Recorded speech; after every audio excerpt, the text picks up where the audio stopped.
Would you grab a coffee with me or something? Well, I'm kind of stuck here. Welcome to Decoding TV's coverage of Dark Matter Season 1, Episode 6, entitled Superposition. We are rewatching every episode of Dark Matter Season 1 in the lead up to Season 2. Couple quick things before we get to what's going on in this episode of Dark Matter, though. First of all, I want to acknowledge that we got a bunch of emails over the course of the last week or two basically saying they're loving the Dark Matter rewatch. So thank you so much. That's great. That's great. It means that it was worth going down this path. And there's a lot of people who are like, some people who have already watched the show and they're rewatching it and like rediscovering some of the things they loved about it. And other people that are watching the show for the first time and discovering how great it is.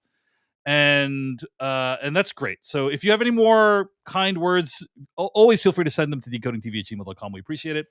Second thing I want to acknowledge is that the trailer for Dark Matter Season 2 was recently released. I'm out here. I texted Dave and I'm like, whoosh. He's like Neo dodging trailer links. And it's going to get worse. It's going to get worse because that is the sign that the promotional cycle is kicking in for Season 2.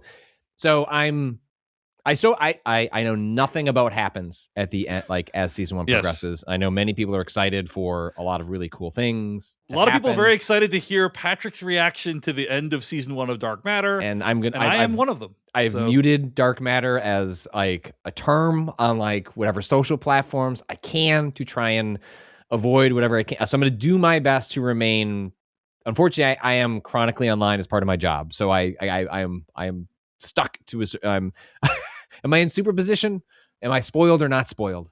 I'm not spoiled, and I'm going to do my best to maintain in that version of reality. But I'm worried that they're going to start being headlines of like, how is Season 2 going to deal with yada yada yada as we get into that part of the cycle. Well, we'll find out. I will just acknowledge I have not seen the Dark Matter Season 2 trailer. We're so close. Like we're definitely going to cover because it. We're doing this now. I'm not going to watch the trailer. I just want to go in cold. We're going to go in cold. Second season. We're going to go in cold. Like we've spent so much time talking about Dark Matter Season 1. So anyway, all right, Patrick, let's talk about Season 1, Episode 6, Superposition.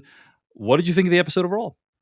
I'm now at this point, like, always great in a show when you're rooting, like, you're doing the thing that happens at the end of a season. I'm on a chair. I'm like hooting. I'm hollering. Like, as he's closing up the box, I was like, that's the end of Season 1, but we have episodes to go. So the show continues like, on that path. How is he going to get his way out of this one? Like, how are they going to write their way out of this one? You know, is like my reaction to that. Yes. Like, it is a show where continually I get to the end and go, I do not know where we're going with this show. And in the wrong but in hands, a good way. Yeah, that can feel aimless. Like that can feel meandering. Euphoria is a time when you felt that way and it wasn't good. Right. It just feels like we're here. But it feels like here we're here. Now, where is here? I'm not really sure. But it's an exceptionally confident show where I feel like I'm in incredibly good hands.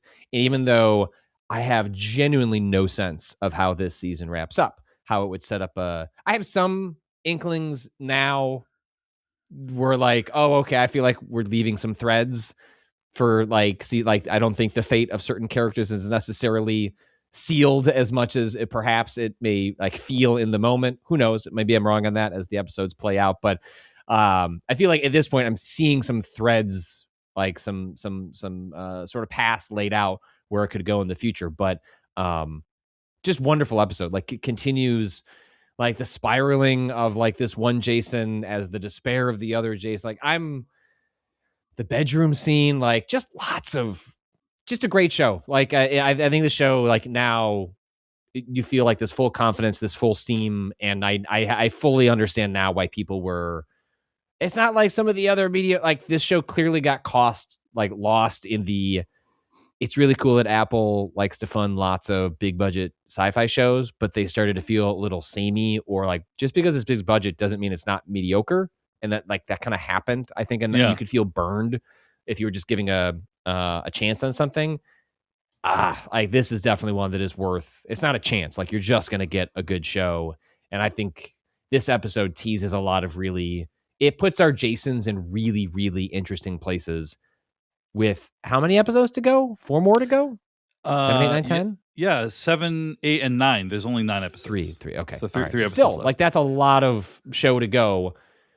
In which, if this season ended with where it is, like was about, yeah, sure, Right. of course, yeah, that That'd makes be, sense. That would It's be like a satisfying ending for the show. Get it? Yeah. Can't wait to see where we go with season 2. And it's like, okay, we're gonna go further. Yeah.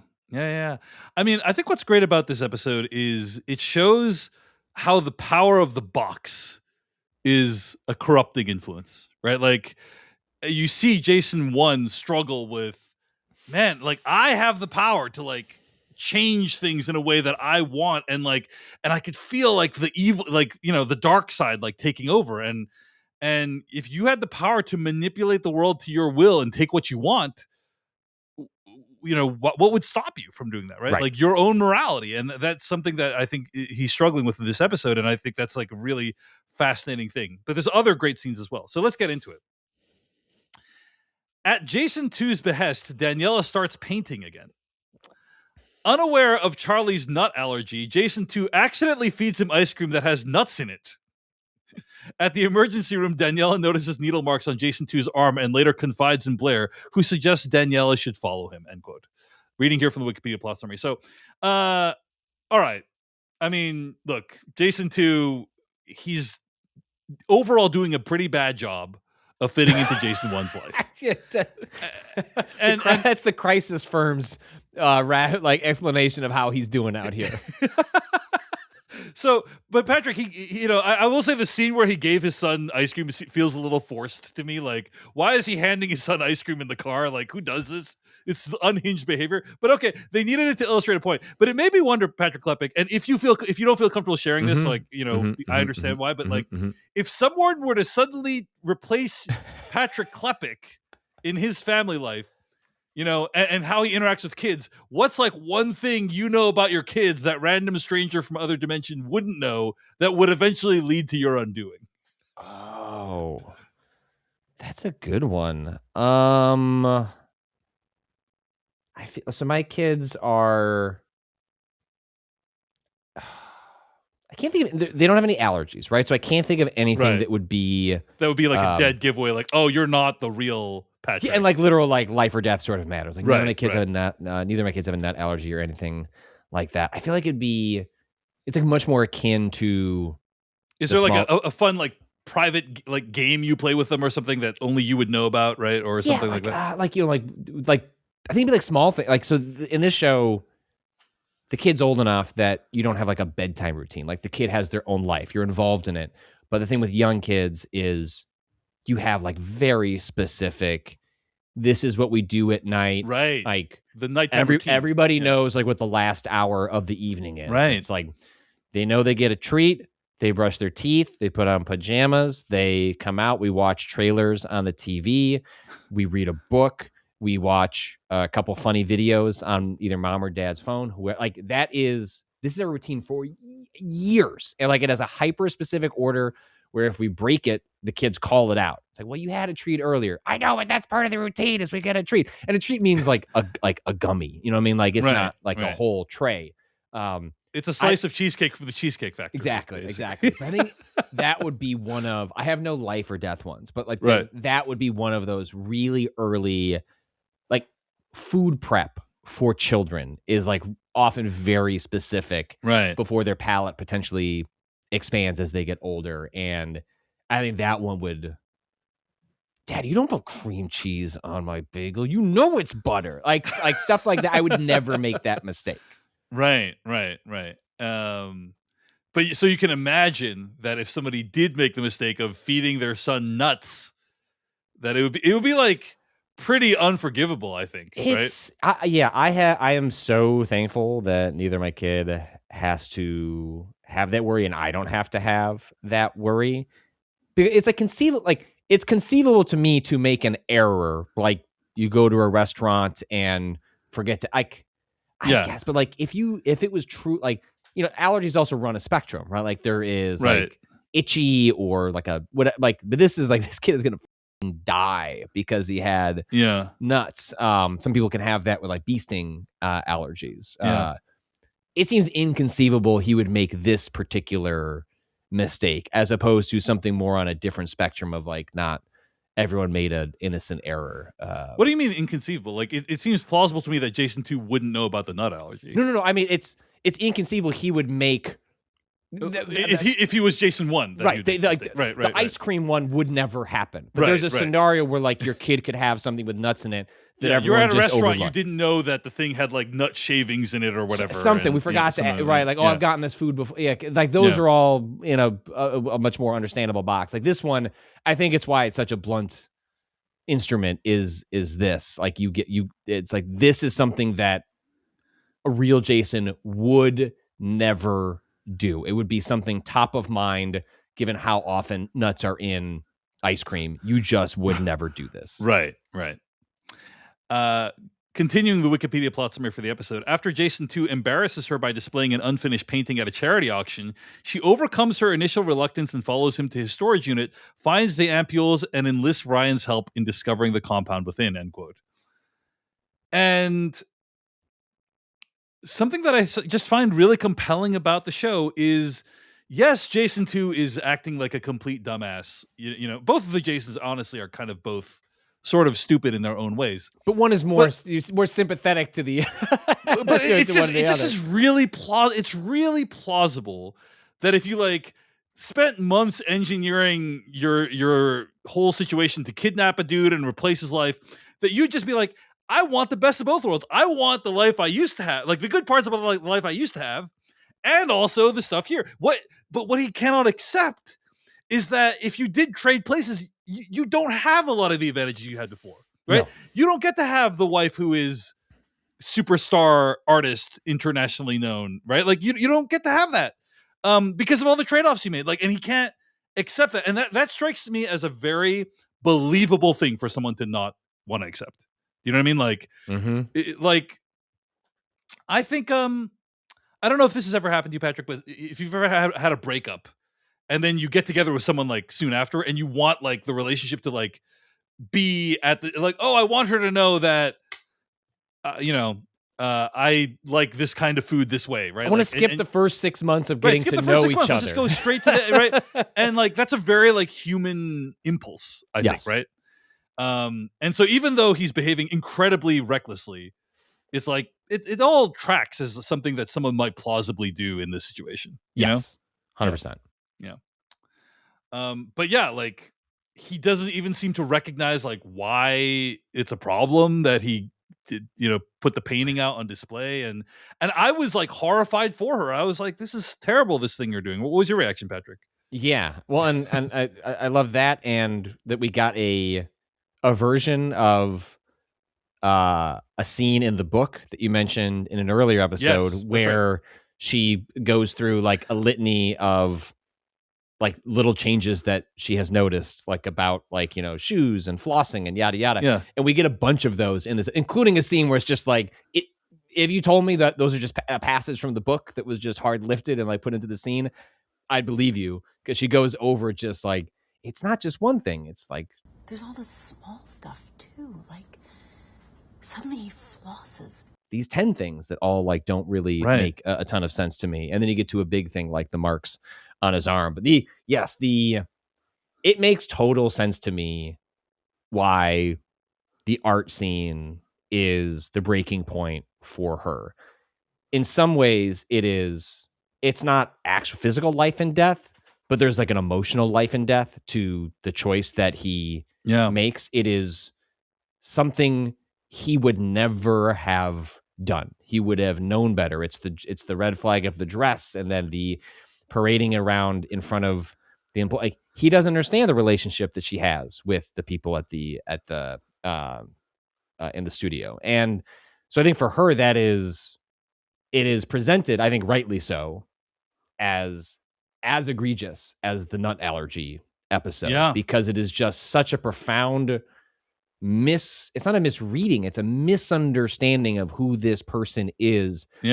And she's like briefly tantalized, like anyone would be, by the $50 million or whatever like she sees in the bank account, the prospect of painting. But I love the little detail in this episode where she mentions, I don't know if I want to paint. Right. Because that's part of like life and like the things you give up in a relationship is that maybe you discover, well, the reason it doesn't hurt that much that I gave it up was because it's not, I guess that's not the thing I really needed like in my life. And that happens to all sorts of passions and hobbies slot in differently in terms of how much you have to scratch that itch to feel fulfilled. And I love that little detail about this version of Daniela that she's like, I do love painting and I'd love to paint more. Like, it doesn't have to be my life.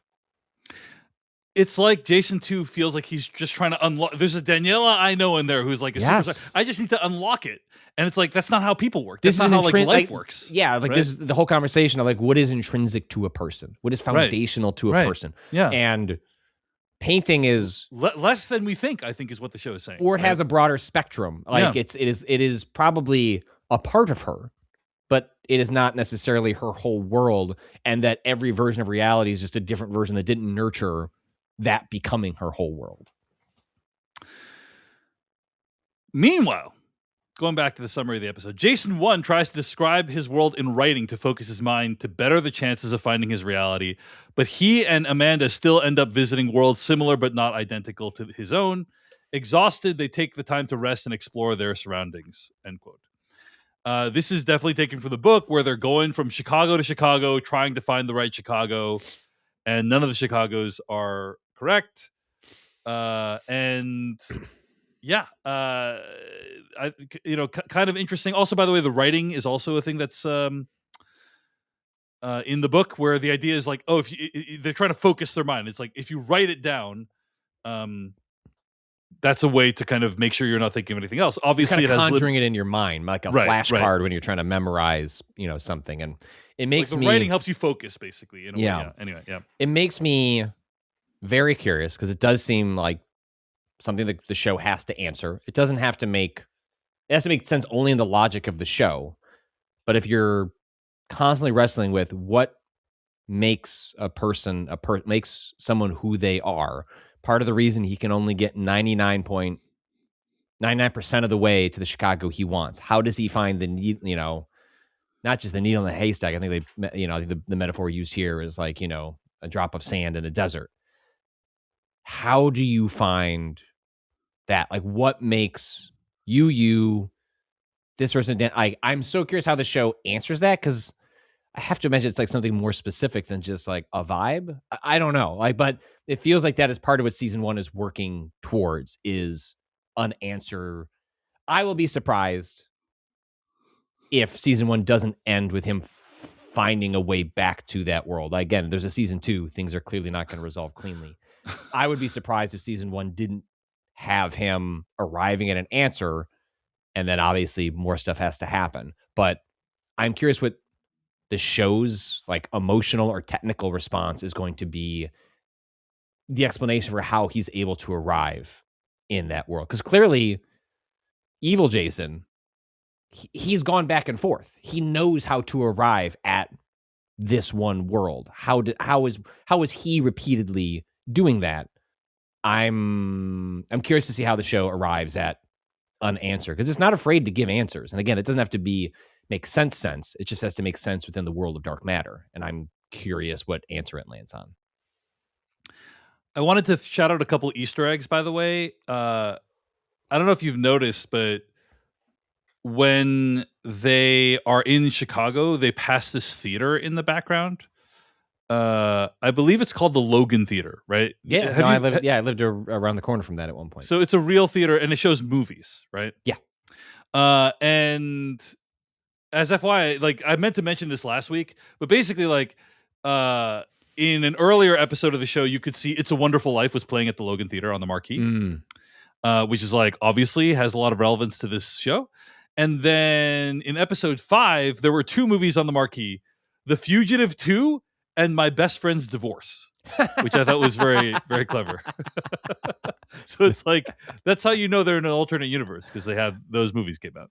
So if you live in Chicago and have never been, and the Magic Box Theater is like the quintessential sort of like theater in Chicago, but Logan Theater is. You've never been to Logan Theater? No, I haven't. I lived around the corner. I lived around the corner from it. Yeah, gotcha. Didn't go all the time, but I've been to it. And The Magic Box Theater is the other, like, Got it. incredibly good indie theater in Chicago. Meanwhile, Jason 2 meets Jason 1's world's Amanda for a therapy session. End quote. And I just gotta say, I thought these scenes were great. Like the idea of you're speaking to Amanda in a different context, and but also that he's like, I love when he says, "I have worked so hard to get here," and we as the viewer know what he means. He had to kidnap and ruin this other guy's life. But like if you're at a therapy session, it's just like, hey, he just put in a lot of work into his career and stuff like that. And it's not what he expected. It's not what he expected. And that's ultimately what I think how it would play out in quote unquote real life if something like this actually happened. Right. And but it is incredibly It's creepy that that's the therapist he chooses to go to. Yeah. Like this is where the he show wants is like someone that reminds him of home, Patrick. It's there is definitely a really upset, and she seems to pick up on it. Like I'm not sure if therapists are supposed to be that transparent that like I think you're a bad person, but like she's giving like you're a bad person vibes throughout like their sessions. And so it's great, and it's one of the little joys of the show where they can find little moments where these wonderful actors can play different versions of themselves. Like I love the one when he goes to the little art sales place and they have a little flirtation that goes wrong. And it's like, oh, like this is the woman you are like semi-destined to be with in this like axes, like this spoke of reality. Right. And you could like swing and a miss. Whiff. I like that the number one signifier of the fact that you're in a different reality is Jennifer Connelly's hairstyle, basically. Yeah. Depending on what hairstyle she has, whether or not you've made it home. Mm-hmm. Okay. Ryan confronts Jason 2 believing that he stole his research as he synthesized the same compound Daniela provided from Jason 2's storage unit. After discussing their compound's separate applications, Jason 2 takes Ryan via the box to an alternate, more progressive Chicago and strands him there. Jason 2 then returns to Jason 1's world and encloses the box with concrete, end quote. I feel like they spent a lot of money on this show. I feel like they ran out of budget to show like what a more progressive version of Chicago would look like. I don't. That line it's really Chicago with Aurora Borealis is kind of what it is, basically, right? Like it's like I'm not trying to say Chicago is perfect, but like Chicago is a pretty progressive city. Like I don't know what I needed some specifics on that. That would have been great. Now, if they said more like utopic, I was like, okay, like that gets me thinking about like what is it? But like progressive was like I think it was just a strange word choice. Strange. Just strange. Yeah. And it stuck with me more because I'm familiar with the city. I was like, what are you trying to say about Chicago? Yeah, what are you trying to say? So we're not progressive?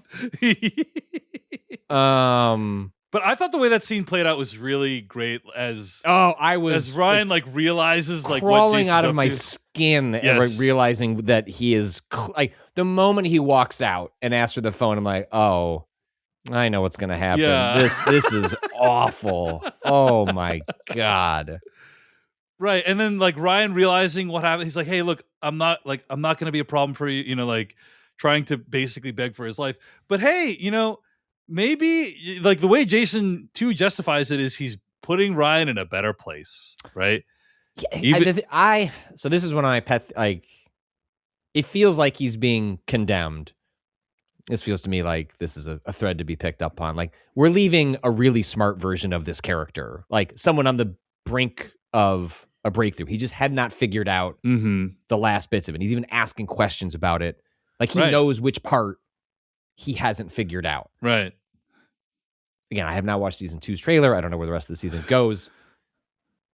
I feel like the multi-box like is in play like at some point, and like that Ryan feels like one who would be capable of producing something in more progressive Chicago.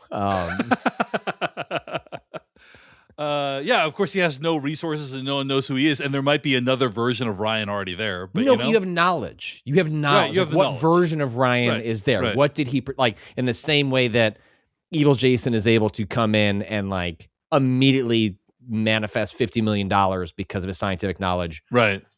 I think Ryan could spend time there, and it's just it's very upsetting what happens to him, and Yes. I hated it. But also, I compared to other characters, he has the most potential to do something with his time there, and that could potentially be creating an escape valve for himself.